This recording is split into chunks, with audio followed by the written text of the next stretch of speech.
Bonjour, donc je suis Christelle Faure, bienvenue sur ma chaîne YouTube. Aujourd'hui, ça va être une journée un peu spéciale. Donc je suis allée à Artemisia au salon du bien-être et j'ai eu l'occasion donc de filmer quelques stands que j'aime bien. Et tu verras, j'ai interviewé Marc Paya qui est maître Reiki qui nous expliquera donc sa discipline et ainsi qu'une maître en massage ayurvédique qui a eu l'enseignement de Jenny Henrik, le fondateur du massage ayurvédique. Donc je t'invite à me suivre. Notre première personne interviewée, donc Marc Paya, notre maître Reiki, qui va vous expliquer et vous apprendre des choses lors de notre interview. Je vous invite également à visiter son site avec le lien ci-dessous. A de suite. Alors le Reiki, c'est tout à la fois une qualité d'énergie, l'énergie yang. C'est des énergies qui sont plus hautes en fréquence que celles qui circulent naturellement dans le corps. Donc c'est une énergie qui peut être circulée hors méridien. Le praticien peut directement diriger l'énergie vers un organe et donc c'est une méthode qui est assez simple à mettre en œuvre. La difficulté avec le Reiki, c'est d'apprendre à canaliser cette énergie dans notre environnement pour ne pas extérioriser sa propre énergie, mais ça nous permet d'avoir une énergie qui est toujours propre, de nous préserver dans le soin parce que quand on donne sa propre énergie, après on l'a plus. Et alors on a moins besoin dans la pratique du Reiki, dans d'autres pratiques énergétiques où on extériorise davantage, on a besoin, parce que pour extérioriser, ça induit une crispation à l'intérieur du corps qui fait qu'on peut moins canaliser et moins réguler vers la terre. Donc dans le Reiki, comme on est haut en énergie et qu'on travaille de manière minimaliste, les praticiens sont parfaitement enracinés et on a moins besoin de se protéger que dans d'autres pratiques.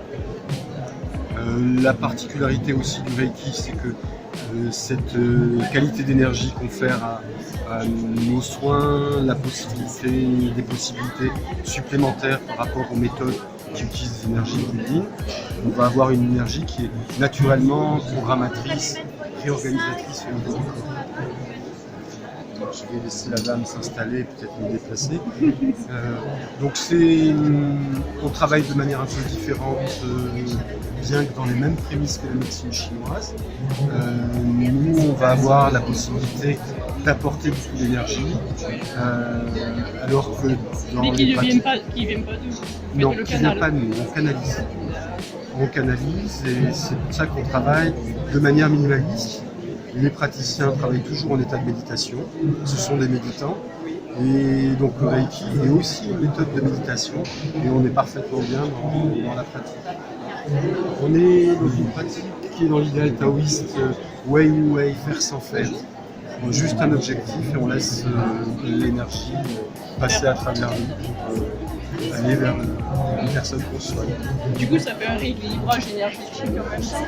Alors on peut faire un rééquilibrage énergétique, on peut sentir en passant la main au-dessus du corps d'une personne quand il y a des organes qui sont en plein ou en vide, quand il y a des inflammations, mais on peut vraiment travailler sur beaucoup d'autres choses. Je peux travailler sur des problèmes émotionnels, des troubles anxieux, sur des problèmes psychiques, des blocages, mais on peut travailler aussi sur tout ce qui est inflammatoire assez facilement, une tendinite, des maladies auto-immunes, des allergies. Donc ça c'est vraiment... C'est assez complet. Oui, on a une méthode qui peut vraiment travailler sur beaucoup de choses. On a peu de limites. On a peut-être des limites en termes de savoir-faire. On a beaucoup de choses à apprendre encore. Oui, mais apprendre. voilà.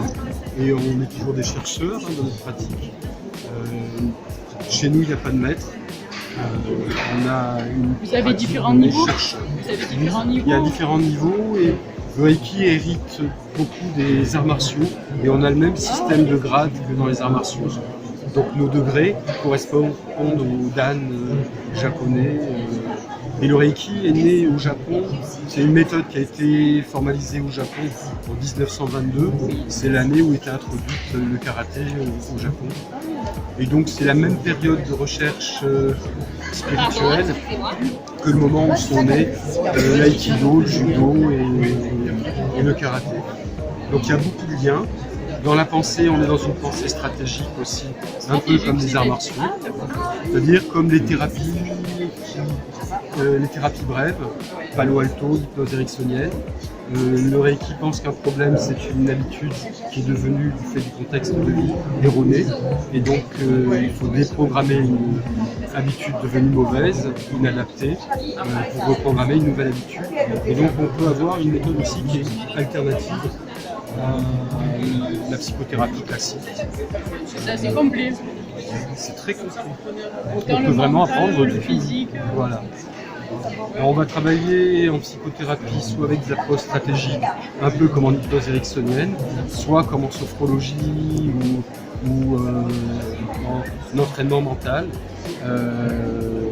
Créer l'état de conscience modifié, ça va très très vite avec le Reiki, et induire des changements, voire le faire dans un accompagnement complet de personnes. Et on a sur des troubles qui peuvent être importants, comme des syndromes de stress post-traumatique, comme des troubles anxieux, on peut intervenir avec des fois, la plupart du temps, c'est moins de 4 séances. Souvent, les résultats, on les a en 2 séances. Et combien dure une séance environ? Ça dépend des contextes. Sur certains contextes, il faut Est-ce aller. Est-ce qu'il y a un minimum de temps? Ça dépend Non, ça dépend de la personne et du contexte. Je dirais qu'un soin, comme on pratique là, quand c'est un soin donné par une personne, c'est plutôt 45 minutes à 1 heure. Des fois plus si on sent qu'il y a besoin. Quand c'est des soins de groupe, la particularité c'est que l'énergie combinée des praticiens, quand il y a une harmonie, va donner beaucoup plus qu'une somme des temps passés par chaque praticien. Donc on a les 3 personnes, l'équivalent d'un soin d'1 heure et demie de... Il y a plus d'énergie, plus de personnes, forcément. Mais ça n'est pas une somme, il y a quelque chose au niveau de la puissance. Il y a quelque chose qui se passe en plus, qui fait que c'est beaucoup plus puissant. Donc les soins en 10 minutes ont un aperçu assez complet de ce qu'on peut faire dans un soin énergétique. Quand on fait des mesures avant, après, ce qu'on peut voir, c'est qu'il y a une diminution du stress vraiment très importante. On peut avoir par exemple des personnes très perturbées au niveau émotionnel ou au niveau psychique en mesure avant, et en mesure après. Ils sont sortis des zones. Alors, il peut y avoir différentes manières de mesurer. La manière la plus pratique pour nous, c'est d'utiliser les mesures électrophotoniques. Pas avec la photo Kilian, mais il y a des capteurs qui permettent de mesurer les lumières qui émanent du corps et d'induire après par traitement informatique. Est-ce que c'est un rapport avec l'aura? Oui, c'est en lien avec l'aura.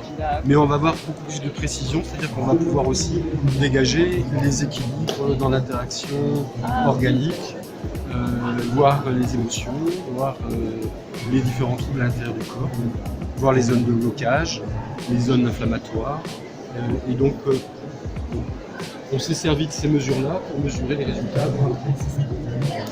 Après, on voit que des personnes qui pouvaient être, par exemple, dans des zones pathologiques, pouvaient avoir complètement régulé dans un soin de 10 minutes comme on fait là. Est-ce que le travail passe aussi par les chakras? Le travail peut passer par les chakras. Dans mon école, on utilise davantage la médecine chinoise, donc on va utiliser à ce moment-là les points devant et derrière sur l'axe des chakras pour travailler les points. Mais on peut avoir le Reiki est né un peu à la confluence on va dire des traditions chinoises et indiennes. Donc on a qui coexistent les 2 approches qu'on perçoit comme complémentaires. Le travail avec les chakras est plus simple au départ, et le travail dans la médecine traditionnelle chinoise va permettre d'avoir peut-être plus de finesse pour travailler au niveau des émotions par exemple. Et on travaille avec les 2. Est-ce que vous avez des enfants et est-ce que la thérapie est différente si c'est un enfant d'un adulte? C'est la même chose, mais avec les enfants, on a moins besoin d'apport d'énergie. Ils sont toujours beaucoup plus hauts en énergie. Les soins sont plus rapides.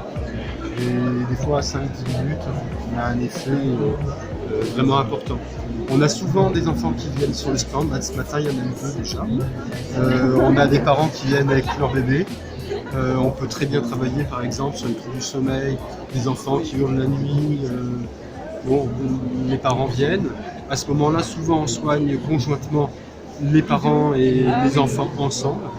on passe par la médiation des parents pour travailler sur les tout-petits. Et ça permet d'avoir des résultats mais quasi immédiats. On a souvent les parents qui s'endorment avec leurs enfants sur le stand. Ah oui, c'est bien, ça a bien fonctionné. Voilà. Je vous remercie. Merci.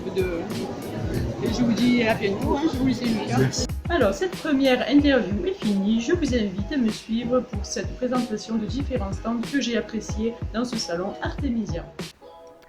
Et nous voici devant ce joli stand. C'est de la décoration artisanale faite par ce monsieur qui est marseillais. Donc, comme vous pouvez le voir, ce sont des suspensions à pendre chez vous. Ça diffuse de la bonne énergie. Vous avez différents modèles, comme par exemple les fleurs de vie. Et maintenant, nous passons à notre stand de la lithothérapie. Donc, bien sûr, il y a différentes pierres, le quartz, comme vous pouvez le voir, le quartz vert, enfin, toutes sortes de pierres qui servent à différentes utilisations. Il y en a pour tous les besoins, pour toutes les demandes. Et c'est ce qui fait le charme de ce salon. On peut vraiment personnaliser son soin par rapport à ses besoins, à ses envies, comme de la tourmaline que vous voyez juste à notre écran. Donc nous arrivons à la fin du stand. Nous allons voir et passer à autre chose. Nous arrivons sur le stand des bols tibétains, donc qui est monsieur qui s'appelle Jocat, donc Pandora, qui est sur Montpellier, mais je vous invite à vous connecter sur son site dans le lien que vous trouverez ci-dessous. Donc les bols tibétains servent à harmoniser le corps donc par un son très spécial, parce que ces bols, comme l'indique son intitulé, les bols tibétains sont fabriqués au Tibet par des moines et réglés selon certaines fréquences. Plus vous prenez des gros bols, plus l'intensité sera forte et n'aura pas bien sûr le même effet. À vous de voir selon bien sûr vos besoins et si vous êtes un thérapeute, la pratique que vous souhaitez en faire. Une petite démonstration de musique avec ce nouvel instrument qui vient juste d'être connu depuis quelques mois. Donc nous finissons par les disques à suspendre au-dessus de chez vous. Voilà encore d'autres modèles, Vous savez que vous avez vraiment le choix et ce monsieur est très sympathique. Vous avez également aussi bien sûr, ça se porte en bracelet. Vous avez les baguettes, c'est vraiment assez complet. Donc ce nouveau instrument de musique avec différentes formes et le fameux disque où on peut taper avec une baguette dessus. Et la vibration est aussi sympa bien sûr à choisir selon vos goûts et vos besoins. Donc on lui dit un petit coucou, on te souhaite un bon salon. Voilà, nous voilà bien sûr maintenant sur un stand où vous pouvez voir aussi des crânes. C'est le même principe que la lithothérapie en fait. Ces crânes sont constitués par différentes pierres selon vos besoins. Bien sûr c'est plus sympa, c'est plus en déco, mais ça a aussi le même effet que en pierre. Parce que voilà, donc on arrive sur le stand avec les cartes pour les pratiquants par exemple qui font du tarot ou même par plaisir. Vous en avez pour tous les goûts, que ce soit le tarot angélique, le tarot de l'avenir, si vous avez un message. Et nous passons aux livres. Donc vous voyez les 3 livres présentés ci-dessus, comme développer vos facultés, recevoir et agir avec votre âme. Sont des livres qui m'ont aidé moi dans ma pratique à l'ouverture de la spiritualité, donc de la clairvoyance, clairaudience, clair ressenti. Vous avez bien sûr tout type de livres que vous pouvez retrouver. Merci. Et cette deuxième interview donc, sera sur une disciple de Jimi Hendrix qui pratique le massage ayurvédique. Ils font également des ateliers et des stages. Vous retrouverez bien sûr le lien en bas de la vidéo. Donc je vous fais voir leur fascicule. Ils sont à la Foire Les Oliviers, n'hésitez pas à les contacter, des personnes très sympathiques. À de suite. Bonjour. Bonjour. Donc moi c'est Christelle Fort, donc j'ai ma propre chaîne YouTube. Oui. Donc je fais de la médiumnité, soins karmiques intergénérationnels et je m'intéresse aussi également aux différentes formes d'énergie, de bien-être pour les patients. Oui. Et donc merci de me parler de votre activité. Eh bien là, nous sommes sur le salon Artemisia pour faire découvrir Jamie, qui est sur la Barre des Oliviers, qui est un maître yogi qui propose justement des massages ayurvédiques, donc indiens, et de la réflexologie thaïlandaise. Donc là, sur le salon, il y a Vous faites des démonstrations. Vous avez des démonstrations, des rendez-vous qui sont pris déjà bien à l'avance Oui. et faire découvrir tout l'univers du bien-être à travers donc, Et est-ce que vous faites les des massages. stages? Il y a des stages et il est aussi formateur. Il fait de la formation certifiée. Donc vous avez tout un panel de formations concernant tous ces massages Oui. avec des formules. Et l'idéal, c'est de le contacter à son adresse mail et son téléphone. Avec plaisir. Comme ça, je ferai des photos, je mettrai sur mon site. Merci. Bien sûr. Je vous remercie. Je vous laisse Une très belle journée. une belle Namaste. journée et bon salon. Merci. Merci. Je vous remercie d'avoir suivi cette vidéo avec laquelle j'ai pris un grand plaisir de vous présenter. Donc vous pourrez retrouver mes autres vidéos sur ma chaîne YouTube ou aller sur mon site pour plus de renseignements. À bientôt.